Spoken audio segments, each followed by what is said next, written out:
Este es un péndulo.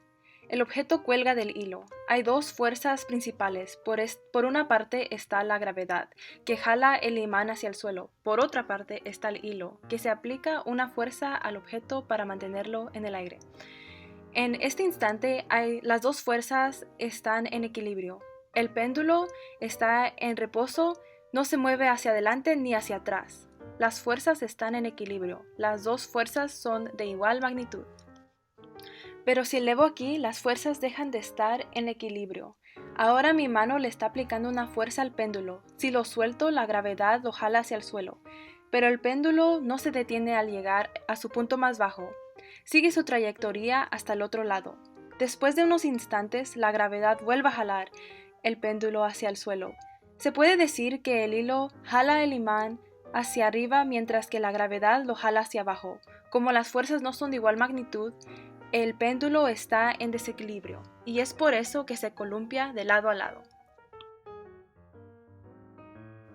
Como puedes observar, el hilo se mueve de lado a lado. Cuando colgamos un solo péndulo,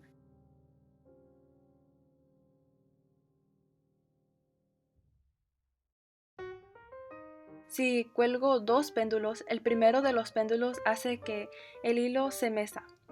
Y este movimiento hace que el segundo péndulo se empiece a mover, es decir, los péndulos transfieren fuerza entre sí. En ocasiones, las fuerzas entran en equilibrio, se balancean. Cuando esto sucede, uno de los péndulos deja de moverse, pero después de unos instantes, el péndulo comienza a moverse de nuevo.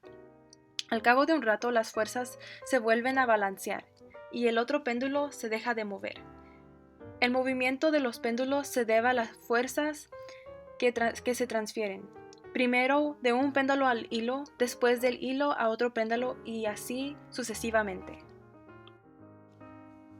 Imagina lo que sucedería si modifico uno de los péndulos. Puedo, por ejemplo, cortar este para que mida la mitad de el que mide el otro. ¿Piensas que va a suceder? Veamos. Se mecea un poco y después deja de moverse. Pero el otro péndulo, el que empuje, nunca deja de moverse, sus fuerzas jamás se balancean. Vamos a intentar lo opuesto.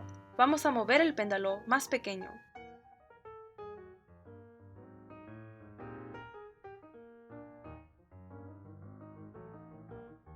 El otro péndulo sí deja de moverse. Interesante.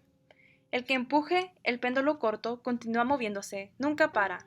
Pero el péndulo largo se mueve y se para, se mueve y se para, etc., etc.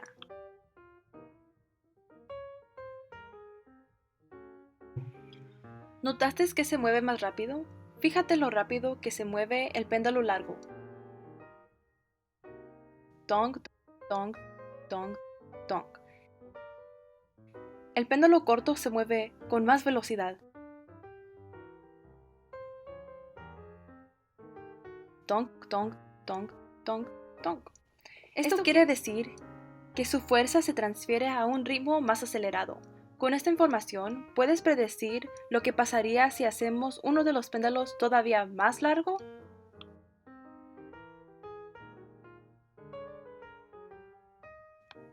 Muy bien, hablemos ahora del lanzafrijoles, la catapulta.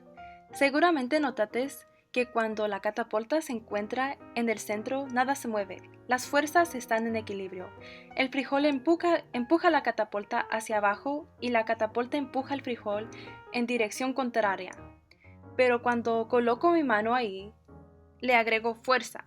Es decir, uso mi mano para introducir una tercera fuerza, lo cual desequilibra las otras fuerzas y como consecuencia el frijol sale disparado. Si acomodo la catapulta de esta manera, las fuerzas vuelven a entrar en equilibrio, pero cuando aplico mi fuerza aquí, el resultado es otro. Voy a martillar la catapulta con mi mano, lo cual va a causar que se mueva hasta aquí abajo, pero el frijol apenas se va a mover. Nota la diferencia. Uno de los lados cubre muchas distancias, mientras que el otro se mueve solamente un poco, y como consecuencia el frijol no viaja muy lejos. Intentemos lo mismo, pero al revés. Ahora voy a empujar un poco, El frijol cubre gran distancia. El frijol recibe más energía y más movimiento. Le aplico la misma fuerza, pero el equilibrio es mayor. El frijol sale volando.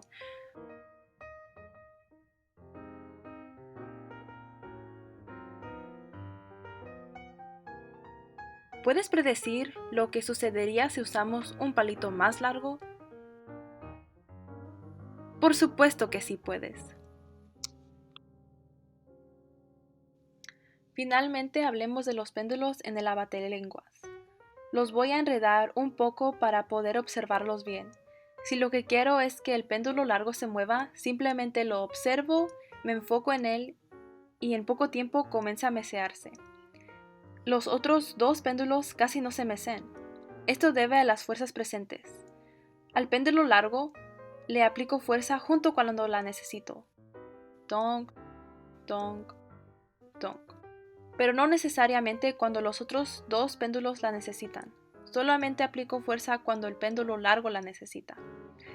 Esta es la razón por cual los otros dos se mueven poco. Cuando necesitan de fuerza, a veces reciben, pero a veces no. Al péndulo largo se le aplica fuerza cada vez que la necesita. Me enfocaré en el péndulo central y voy a intentar moverlo aplicando fuerza a un ritmo más acelerado. Tonk, tonk, tonk. Estoy aplicándole fuerza justo cuando la necesita, pero no necesariamente cuando los otros dos péndulos la necesitan. Es por eso que solamente el péndulo central se mueve. Para mover el péndulo central tuve que aplicar fuerza a un ritmo más rápido. ¿Piensas que voy a tener que hacerlo aún más rápido para mover este último? ¡Adivinaste! No es difícil, simplemente enfócate y donk, donk, donk. Aplícale fuerza justo cuando la necesita. Ahora, ¿qué pasaría si usáramos un hilo más largo? Digamos lo doble de largo. ¿Tendría que aplicarle fuerza más rápido o más lenta? ¿Qué piensas? ¿Lo puedes predecir? Por supuesto que puedes. Pasemos al vocabulario. Una fuerza es un jalón o un empujón para disparar el frijol. Puedo empujar aquí o jalar acá. Aplícale una fuerza y saldrá disparado. Una fuerza en equilibrio es justo lo que observamos aquí. El péndulo se encuentra en reposo, sin moverse. Hay dos fuerzas que están en equilibrio, la gravedad que jala hacia el suelo y el hilo que jala hacia arriba. El desequilibrio ocurre cuando otra fuerza llega e interrumpe a las demás. Es posible que el péndulo comience a moverse ahora que las fuerzas están en desequilibrio. El movimiento oscilatorio sucede cuando algo ocurre una y otra vez y se repite indefinitivamente. El péndulo es un buen ejemplo del movimiento oscilatorio.